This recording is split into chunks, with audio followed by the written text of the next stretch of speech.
अस्सलामु अलैकुम वरहमतुल्लाहि वबरकातुहू।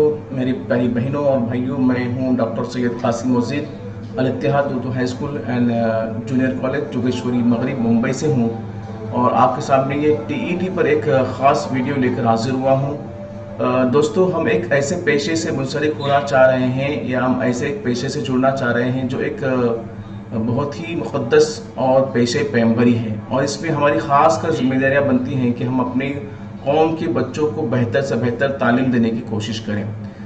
आइए, बहुत से बच्चे जो हमारे इस साल जो है डीएड पास हुए हैं या पास आउट हुए हैं, और बहुत से तलबा जो है बीएड पास आउट हुए हैं, वो भी इस टीईटी के एग्ज़ाम को देना चाहते हैं। मैं आपको बताने की कोशिश करता हूं कि आज से तकरीबन 8-9 साल पहले जो है हुकूमत महाराष्ट्र ने एक नया निर्णय लिया था, एक नया जो जीआर आपके सामने पेश किया था कि ऐसे तलबा जो आपको एक जीआर दिखाने की मैं कोशिश कर रहा हूँ कि 13 फरवरी 2013 का एक जीआर है। हम आपके सामने जो स्क्रीन पर आप देख रहे हैं, महाराष्ट्र शासन शालेय शिक्षण व क्रीड़ा विभाग का ये जीआर है। इसमें साफ तौर पर लिखा है कि जो प्राथमिक शिक्षकांकरिता इयत्ता 1ली ते 8वी शिक्षकांची शैक्षणिक व व्यावसायिक अर्हता व शिक्षक पात्रता परीक्षा अनिवार्य करने बाबत, यानी कि 2013 है, 2013 से ये जो टीईटी का एग्ज़ाम है टीचर्स के लिए ये ज़रूरी करार दिया गया है। अगर हम ये हर सिक्के की चूंकि दो पहलू होते हैं, तो बहुत से हमारे जो तलबा हैं, जो बहुत से हमारे जो कैंडिडेट हैं, हमारी जो बहनें हैं, भाई हैं, वो ये सोचते हैं कि ये टीचर्स पर एक जुल्म किया गया है हुकूमत की तरफ से। लेकिन अगर हम इसको पॉजिटिव वे में लेते हैं तो हम ऐसा तसव्वुर करते हैं, हम ऐसा महसूस करते हैं कि अल्लाह ताला जो करते हैं वो बेहतर करते हैं। हो सकता है कि अल्लाह हमसे कुछ अच्छा काम लेना चाह रहे हों। हम अपने बच्चों के तई जब हम बच्चों के बीच जाएं, उनके दरमियान जाएं, एक टीचर और एक उस्ताद, एक मौलवी बनकर जाएं, तो उनके सामने हम एक फुलफ्लिश हो और मालूमात से भरपूर हो, हर एक टीचर्स को, हर एक मौलवी को अपने सब्जेक्ट पर कमांड हो और उसको मतलब उसको पर एक उसको उबूरियत हासिल हो अपने मजमून पर। इसलिए हो सकता है ये एक नया मौका हमारे सामने आया है कि किस तरह हम अपने आप की हमारी अपनी छुपी हुई सलाहियतों को या पोशीदा सलाहियतों को हम किस तरह से हुकूमत के सामने ले आए। लिहाजा हम इसको पॉजिटिव वे में लेंगे। तो आइए हम सबसे पहले देखते हैं कि ये अब 2021 का जो साल चल रहा है, 2021 में जो है आपको जो है ये हुकूमत के फैसले के मुताबिक फॉर्म कब भरना है और कैसे भरना है, आपको हम इसको बताने की कोशिश करेंगे। तो सबसे पहले हम देखते हैं इसका टाइम टेबल क्या है। सबसे पहले आप देखो, स्क्रीन पर आप देख सकते हैं कि ऑनलाइन तो तालीम जो ऑनलाइन का जो फॉर्म भरने का जो मामला है वो 3 अगस्त से शुरू हो रहा है और ये 25 अगस्त तक ये सिलसिला चलने वाला है। तो आप याद रखें, 3 अगस्त 2021 से 25 अगस्त 2021 तक ये पूरा के पूरा ये सिलसिला चलेगा। उसके बाद आपको ये फॉर्म भरने पड़ेंगे। फिर आप लिखा हुआ है कि प्रवेश पत्र ऑनलाइन प्रिंट काढून घेने, यानी कि आपको अपने जो ऑनलाइन फॉर्म आपने फिल किए हैं उसका आपको प्रिंट निकालना पड़ेगा। वो उसकी डेट भी यहाँ पर डिक्लेयर की गई है, 25 सितंबर से लेकर 10 अक्टूबर तक आप ये काम कर सकते हैं। उसी तरह से शिक्षक पात्रता परीक्षा पेपर 1 दिनांक और वेट यहाँ पर तारीख और टाइम दिया हुआ है। 10 अक्टूबर 2021 को सुबह 10:30 बजे पेपर 1 शुरू होगा और वो 1 बजे तक रहेगा, यानी कि 2.5 घंटे का पेपर होगा आपका, आप सब जानते हैं। उसी तरह से पेपर 2 जो है वो जो है 10 अक्टूबर को ही है, लेकिन वो दोपहर में 2 बजे से लेकर 4:30 बजे तक का पेपर होगा। तो लिहाजा ये पेपर का टाइम टेबल आपको याद रखना है और इसके मुताबिक अपनी अगली कार्रवाई करना है। तमाम बच्चे इस बात पर ज़रा बिल्कुल ज़हन नशीं कर लें। मेरे जो भाई बहनें इस वीडियो को देख रही हैं या देख रहे हैं, उनसे मेरी मुअद्दिबाना गुजारिश है कि ये डेट को हम अच्छी तरह से देख लें कि फॉर्म कब से शुरू होंगे और कब तक भरने हैं आपको, ठीक है। प्रिंट आउट कब निकालनी है और पेपर 1 का टाइम क्या है और पेपर 2 का टाइम क्या है, क्योंकि दोनों पेपर अलग अलग सतहों पर लिए जाते हैं, हम आगे देखने वाले हैं। तो आइए आगे क्या देखते हैं। ये तो हुआ आपको टाइम टेबल। अब आप ये फॉर्म कैसे भरेंगे, तो ये फॉर्म भरने का देखो, जो पुराने हमारे इंस्टीट्यूट है, जो जिन्होंने पहले से अपना लॉगिन आईडी और पासवर्ड हासिल कर लिया है, तो उन लोगों के लिए यहाँ से डायरेक्ट वो लॉगिन कर सकते हैं। लेकिन जो तलबा जो फ्रेशर हैं हमारे, जो अभी जस्ट वो लोग बीएड पास कर चुके हैं या फिर वो बीएड करके इस टीईटी एग्जाम को देना चाहते हैं, तो उनके लिए यहाँ पर ज़रूरी है कि सबसे पहले वो रजिस्ट्रेशन करें अपना और फिर आगे की कार्रवाई करें, आगे वो बढ़ते रहें। जैसे जब वो रजिस्टर करेंगे तो पासवर्ड और उनको लॉगिन आईडी मिल जाएगा और फिर उस लॉगिन आईडी की मदद से वो लॉगिन परीक्षा ऐसा करके उनके वो वहाँ से आगे प्रोसीड हो सकते हैं।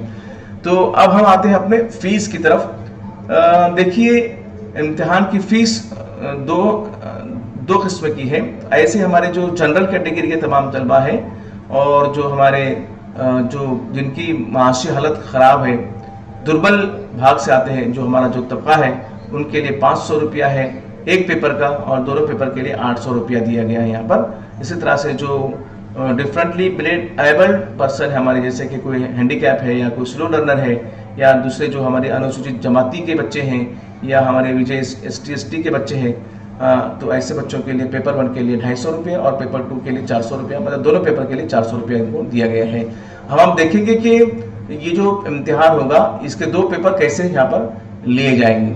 ठीक है, हम आपको थोड़ा सा अभ्यासक्रम बताते हैं, यहाँ पर आपको सिलेबस बताने की कोशिश करते हैं कि सिलेबस कैसा होगा। देखो आप जानते हैं कि जो पेपर है, हम लोग सवाल पर्चा का थोड़ा सा खाका जानने की कोशिश करते हैं कि पेपर कैसा होगा और उसकी नोयत, उसका खाका कैसा होगा, इसके ऊपर हम बात करते हैं। आइए स्क्रीन पर देखिए कि प्रश्न पत्रिका आराखड़ा कैसा होगा, उसका 100 रुपये उसकी नोयत कैसी होगी। देखिए शिक्षक पात्रता परीक्षा की 2 स्तरावर घेतली जाणार आहे, यानी कि टीचर का जो ये TET टेस्ट है ये 2 सतहों पर लिया जाएगा।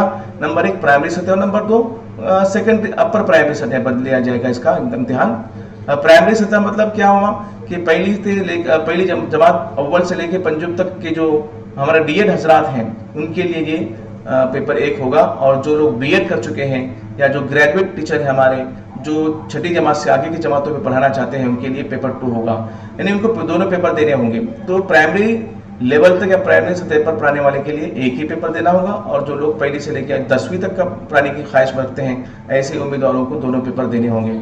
ठीक है, तो देखते हैं हम पेपर 1 में क्या क्या हो सकता है, सब्जेक्ट मज़ामिन क्या हो सकते हैं। तो पेपर 1 जो है पहली जमात अव्वल से जमात पंचम तक इस सतह पर पढ़ाने वाले टीचर्स के लिए, कैंडिडेट्स के लिए कुल मिला के 150 नंबर का आपका पर्चा होगा, और इसका जो वक्त होगा वो 2.5 घंटे होगा, 2 घंटा 30 मिनट होगा इसका वक्त। और यहाँ पर जो मज़ामिन दिए गए हैं, विषय सर्व विषय अनिवार्य, तमाम मज़ामिन यहाँ पर कंपलसरी है, किसी को भी आप मिस नहीं कर सकते हैं। तो पहला आपका पेपर होगा, जो पेपर 1 देने की ख्वाहिश रखते हैं उन तलबा के लिए, उन स्टूडेंट के लिए पहला पर्चा होगा बाल मानस शास्त्र के बच्चों की नफ्सियात और तरीक़े तदरीस। फिर ज़बानदारी नंबर 1, ज़बानदारी नंबर 2, मैथ्स और इन्वायरमेंटल स्टडीज। इस तरह कुल मिला के हर एक मजमून पर आपको जो है 30 सवाल पूछे जाएंगे 30 नंबर के, और हर एक के लिए आपको मुतबादलात दिए जाएंगे। यानी कि ये जो बच्चों की नफ्सियात और तरीक़ा तदरीस है, इसके 30 सवाल होंगे 30 नंबर के लिए। इसी तरह से हर मजमून के लिए आपको 30 नंबर दिए गए हैं, और 30 सवाल भी उतरे हैं और नंबरात भी उसी के एतबार से आपको दिए गए हैं। आपको हर सवाल का मुतबादिल दिया जाएगा। इस तरह से आपको कुल मिला के 150 नंबर 150 नंबर के सवालात 150 सवाल दिए जाएंगे, और वो आपको 2.5 घंटे में सॉल्व करने हैं। तो उसी तरह से आइए दूसरा पेपर देखते हैं, पेपर 2 पहली से लेकर 5वीं तक। आप देखो सवालात कैसे पूछे जाएंगे आपको। देखिए, आपको अगर हम उर्दू मीडियम के स्टूडेंट हैं तो हमारे पास 2 ऑप्शन है। ये मराठी वाले जो तलबा है, तो मराठी मीडियम वाले क्या करें, अपना उनका जो मराठी माध्यम के जो तलबा है उनका पेपर जो कोड है वो 101 रहेगा, और वो एक तो उनका सब्जेक्ट मराठी होगा, एक इंग्लिश होगा, दूसरा उनका मराठी। 2 लैंग्वेज उनको लेना पड़ेगी, इंग्लिश भी लेना पड़ेगी और मराठी भी लेना पड़ेगी।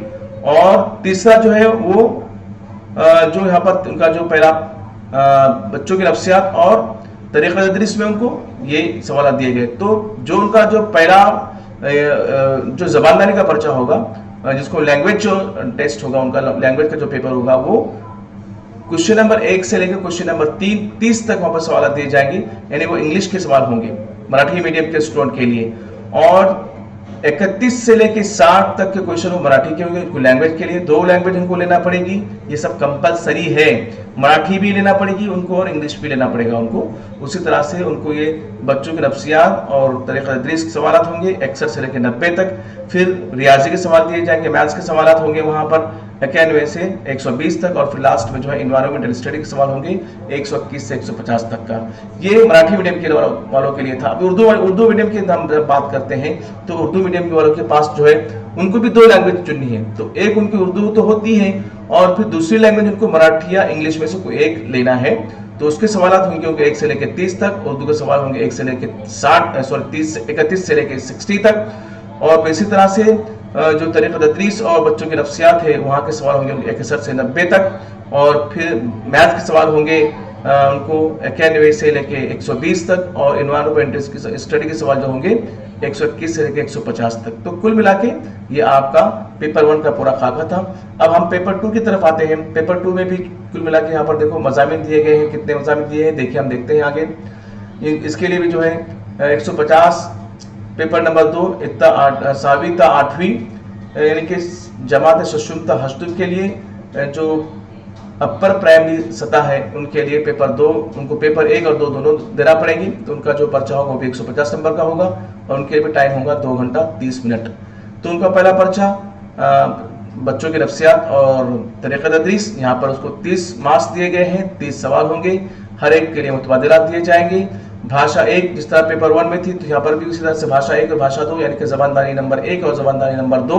यहाँ पर भी आपको ज़बानदारी नंबर 1 में उर्दू लेना पड़ेगा और दूसरा यहाँ पर विषय आपको इंग्लिश या फिर मराठी में से कोई एक आप चूज कर सकते हैं। दोनों के सवाल होंगे 30-30 नंबर के, 30 सवाल 30 नंबर के लिए और मुतबादिलात के साथ। और जो चौथा पर्चा होगा उनका ये तो वो 60 नंबर का होगा, या तो वो रियाजी और साइंस होगा या तो वो समाजी शास्त्र होगा। तो ये दोनों मिला के 60 नंबर के सवालात आपको 60 मिनट के लिए दिए जाएंगे। तो यहाँ पर आपको कुल मिला के यहाँ पर भी आपको 150 नंबर दिए गए हैं और 150 नंबर के लिए 150 क्वेश्चन आपको यहाँ पर भी सॉल्व करने हैं। तो कहीं पर भी आपको छूट नहीं है। तो यहाँ पर देखेंगे आप किस तरह से इनका भी डिवाइडेशन किया गया है। उर्दू मीडियम की हम जब बात करते हैं तो उनका उर्दू मीडियम के पेपर 2 में जो कोड होगा वो 302 होगा।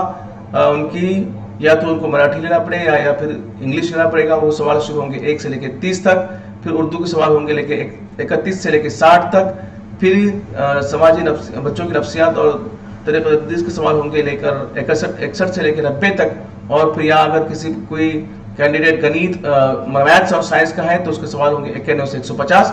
और अगर कोई दूसरा कैंडिडेट जो है सोशल साइंस का है तो उसके सवाल होंगे 91 से 150 तक। इस तरह कुल मिला के आपको ऐसे सवाल हल करने होंगे, दिए जाएंगे।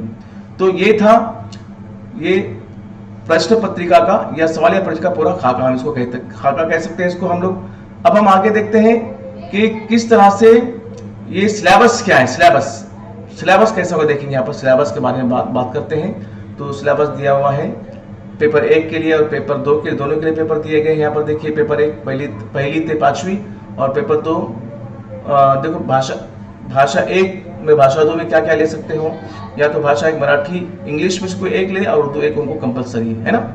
तो ये उर्दू वालों के लिए मराठी या इंग्लिश में से कोई एक लेना पड़ेगा और उर्दू 1 कंपलसरी रहेगी। तो ये मराठी वालों के लिए इंग्लिश लेना पड़ेगा और इंग्लिश वालों के लिए मराठी लेना पड़ेगा। तो ये माध्यम में ऊपर लिखा हुआ है। ये भाषा 1 अगर कोई मराठी लेता है तो साथ में उसकी इंग्लिश है, अगर कोई भाषा 2 जो एक इंग्लिश लेता है तो उसके लिए मराठी लेना पड़ेगा।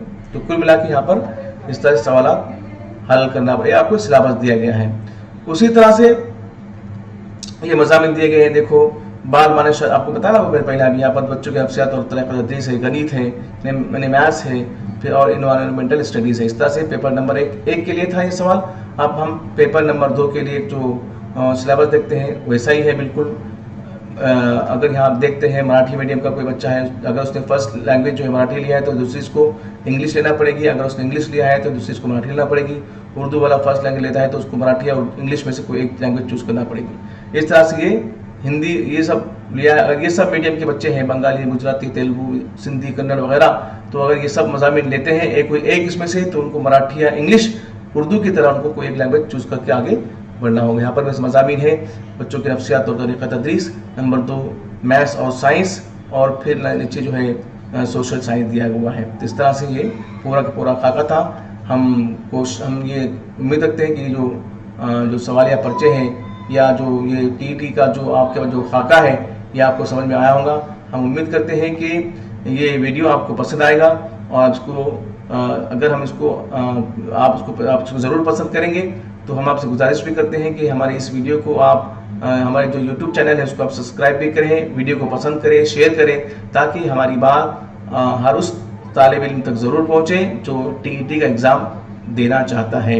तो मैं फिर एक बार आप सबसे गुजारिश करता हूँ कि आप लोग जो है हमारे जो YouTube चैनल है उसको सब्सक्राइब करें, लाइक और शेयर ज़रूर करें। बहुत बहुत शुक्रिया।